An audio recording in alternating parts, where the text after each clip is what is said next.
Hi Gainesville families, this is Miss Romano with some math tips for you. If you have a regular deck of playing cards or a pair of dice at home, you can create some games that will give your child the opportunity to practice lots of different levels of math skills.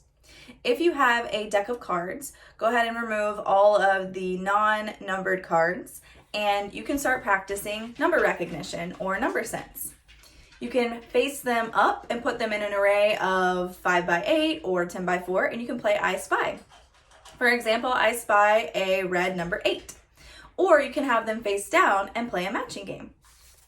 You can also practice place value with a deck of cards or a pair of dice. You can roll the dice and assign each die a place value, like the tens place or the ones place.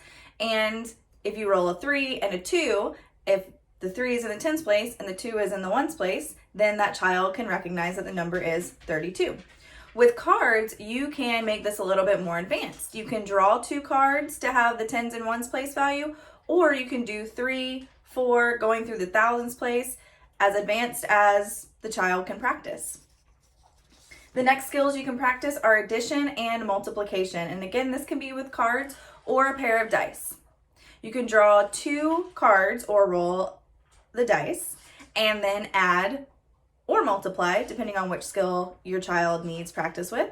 You can add or multiply those numbers. To make it even a little bit more fun and competitive, you can make it a race if there's a family member or friend that can practice with the child. So I hope you have fun with these math games and practicing those skills. Happy learning, everyone.